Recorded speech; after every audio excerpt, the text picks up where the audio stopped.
Welcome, everyone, to the Information's TITV. My name is Akash Pasricha. It is Wednesday, March 25th.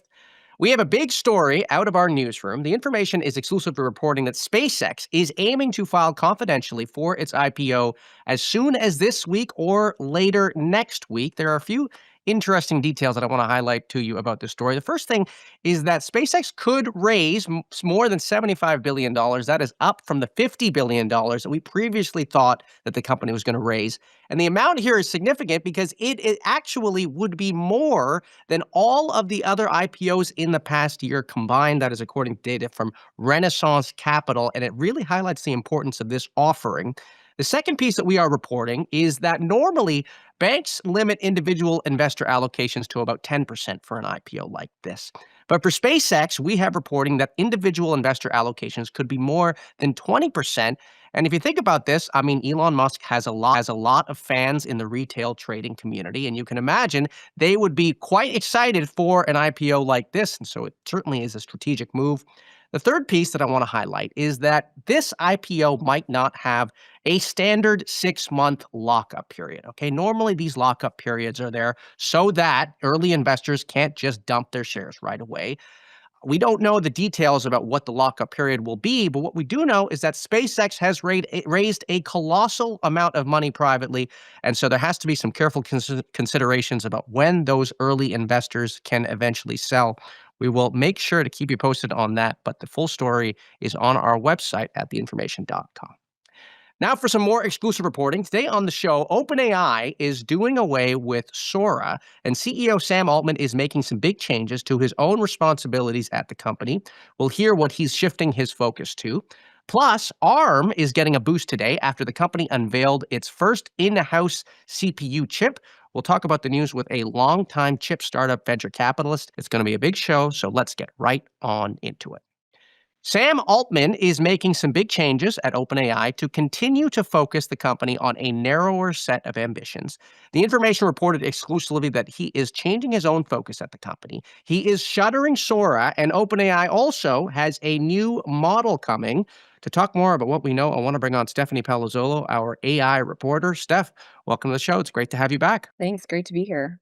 Okay, so you got a hold of this memo that Sam Altman, the latest of many memos that Sam Altman puts out there.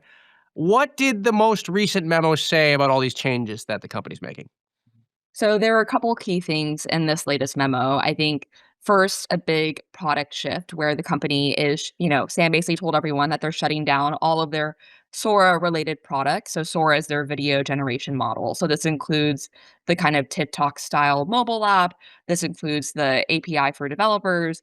And they're also reversing on plans that we had originally written about earlier this month to move those video capabilities into ChatGPT. So now the Sora research team is going to be focused more on world models and kind of use cases that are related to the field of robotics.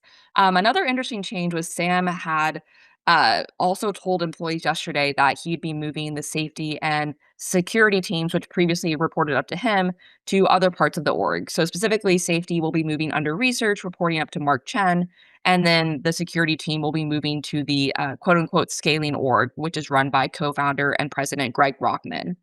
And then the last change was Sam kind of hinted a bit at a new model that the company has finished pre-training. Its code name is Spud, continuation of weird code names from OpenAI, but he, kind of hinted that he expects it to be a really strong model. So something to look out for there as well. You're not a fan of Spud? You don't like the name? I like Spud. I'm just what is the overarching theme here? We've had garlic, we've had like shallot Pete. I'm just like Strawberry. There was strawberry too. true. Um, Right. so enjoying all the food related code names. Right, which end up just being decimal points in the long run in the model hierarchy. Okay, so look, I want to rewind. So let's talk about Sora. So they're doing away with Sora. You said they're going to focus on world models. What is a world model, and what does this tell us about their strategy at large? Yeah, so a world model is a type of model that's become increasingly more popular in the last, year or so. Essentially, it's a model that's able to kind of like recreate the physics of the real world. So you might have seen from like some Sora videos, some awkward physics kind of errors going on where maybe you knock over a glass of water and the water doesn't come out of the glass. So a world model would, theoretically be better at mimicking the physics of the real world so that in a video that it generates, if you knock over a glass of water or, a mirror breaks, it will kind of look like how it would if that happened in the real world. So, with this, that has very strong use cases in robotics, which is something that OpenAI has also been working in for quite a while. It's actually kind of one of the earliest projects that OpenAI ever went after, and it's like very, very early days. So kind of just feels like they are, cutting back on divisions of the company that maybe might be taking up a lot of compute, like video generation, and trying to put those resources elsewhere that might be more promising. So this is kind of interesting because the world model, I mean, I figure something like that would be very applicable to the hardware play that OpenAI could be working on potentially. I don't want to skip the Sora piece though. I mean, this is huge. I mean, the Sora was, I mean, it was very controversial. We saw that Disney said that they were going to invest $1 billion in OpenAI. That is no longer happening. Is the latest update. And I mean, the core reason, I mean, from what you're reporting is, I mean, it was draining a lot of compute and there was not a lot of uh, ways to monetize it, or what do we know about that? Yeah, I mean, I think it's essentially boiled down to that, which is, yeah, it took up a lot of compute, which, OpenAI needs a ton of to serve its models. And then as you mentioned, we have reported in recent months that, usage of the Sora app has kind of dropped off a bit. It wasn't really clear, I think, that the Sora app was going to become like a huge success in the way that, like TikTok has or some of these other kind of video social networky type apps. So I think they kind of just decided to, stop the bleeding while it's early and move those resources elsewhere. Okay, and so let's go to the new model then, Spud. What is it supposed to be good at? Yeah, so the details on this are very vague. Essentially, all Sam really said is this new model Spud has finished pre-training, which is the kind of the first stage of model development. He also said that the company expects to have a very strong model that's based off of Spud in a few weeks, and the team believes this model will be able to accelerate the economy, whatever that kind of means. He also said that things are moving faster than any of us ever expected.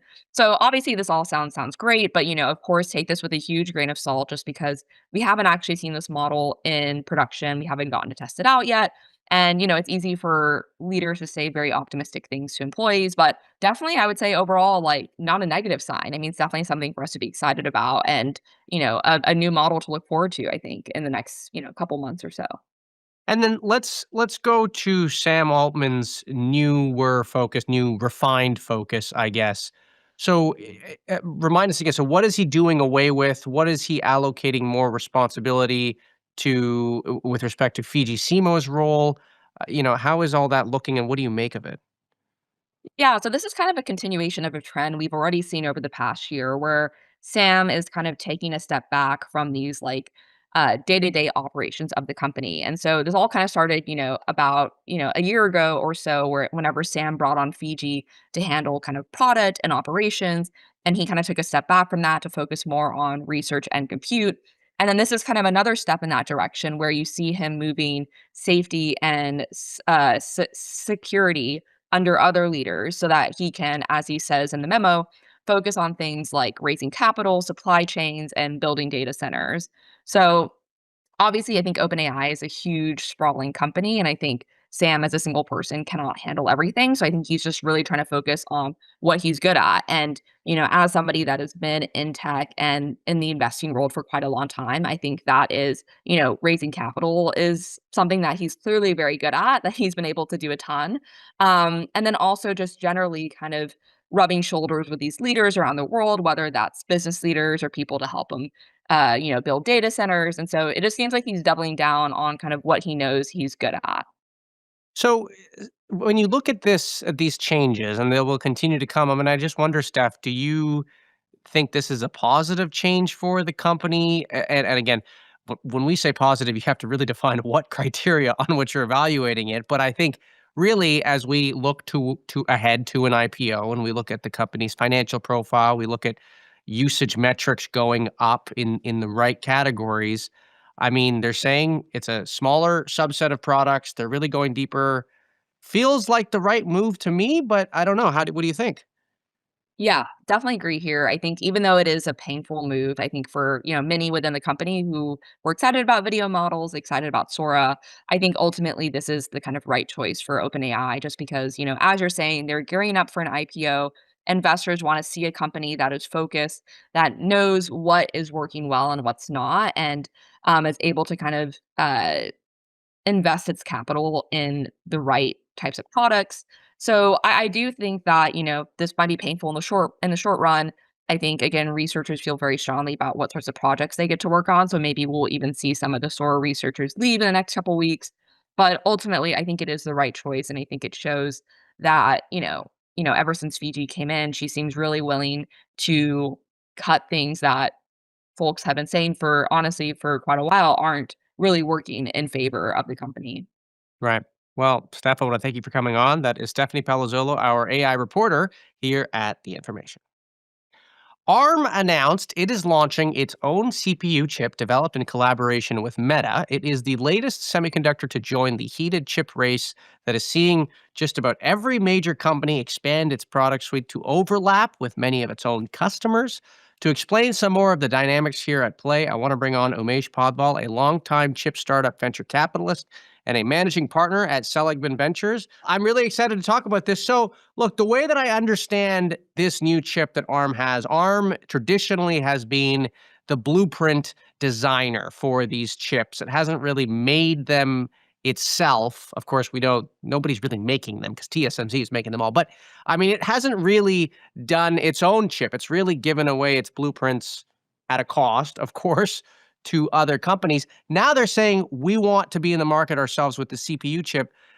Is this a smart strategy for them, Umesh? What do you think? Akash, it's a very bold move because essentially they're competing with their competitors. ARM started off as an embeddable core. So you customize the chip around the ARM core, which is the CPU, put customize things like DSP, memory, and other IOs to interface with the external world. So it was offered as a core, and then customers around the world, thousands of them, customize it up to their needs and sold into the market. They were used extensively by Apple, by Samsung, by Intel, by many people for the embedded market.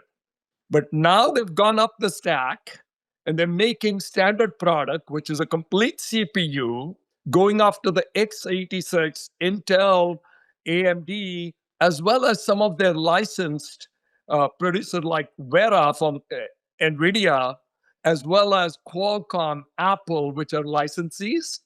And some of these CPUs using ARM code are developed by the hyperscalers like Amazon, Google, as well as Microsoft.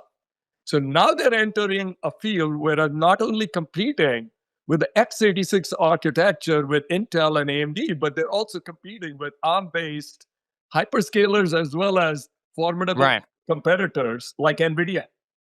Okay, so and that's sort of what my read on it was I mean they're making a bold bet here.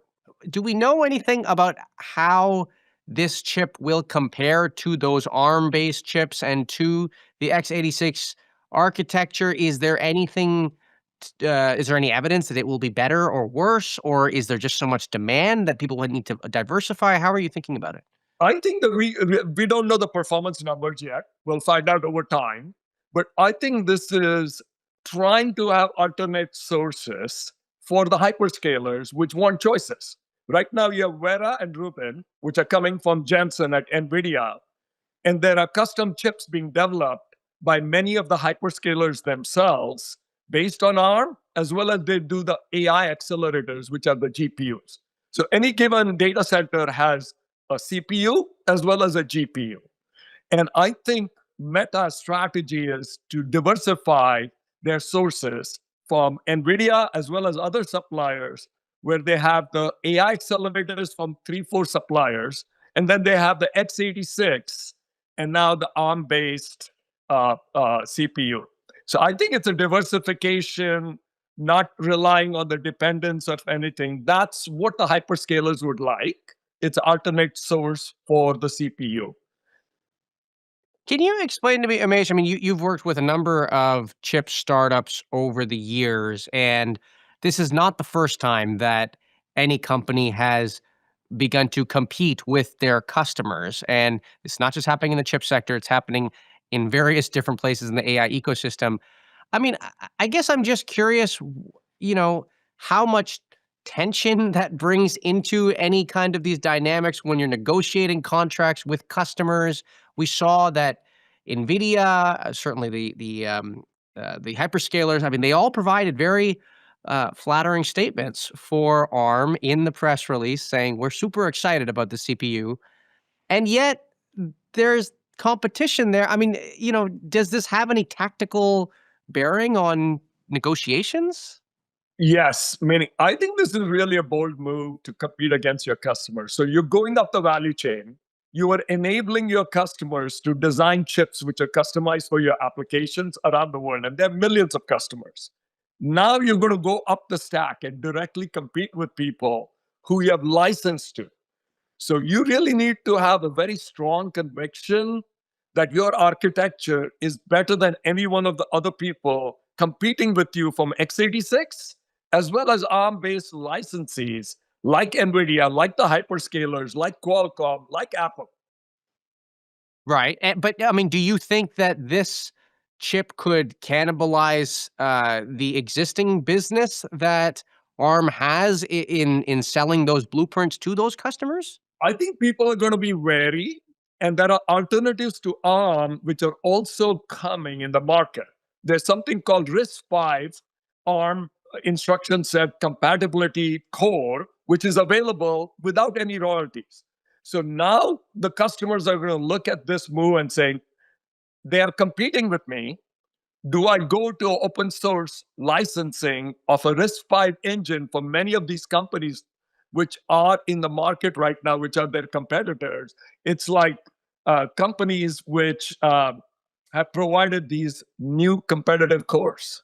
So do you think that happens? I mean, let's make predictions here. Do you think the business suffers? My prediction is that there are going to be customers who are going to look at alternate source just to make sure that the person they're licensing from is not going to compete with them. So they're going to have their second sourcing strategy. So it's a brilliant market dynamic going on right now. I'm coming up competing in some segments with x86 and also their licensees, but then their competitor in the embedded market, which is the RISC-V companies, are going to say, hey, look, you can't rely on just ARM. You should also use our RISC-V architecture and make sure you're not dependent just on ARM. So it's a fascinating time in the industry in terms of, they call it co-optation. And There you go. I think the best architecture and the best chips are going to win in the market. Great. Well, Umesh, I want to thank you for coming on. That is Umesh Padval from Seligman Ventures here on TITV. That does it for today's show. A reminder, we are on this stream Monday through Friday at 10 a.m. Pacific, 1 p.m. Eastern. I want to thank you all for tuning in. We really do appreciate your viewership. Make sure to subscribe to the information on YouTube and follow us on X, Instagram, TikTok. Check us out wherever you get your podcasts. I'm already excited for our next show tomorrow. Have a great rest of your Wednesday. Bye-bye for now.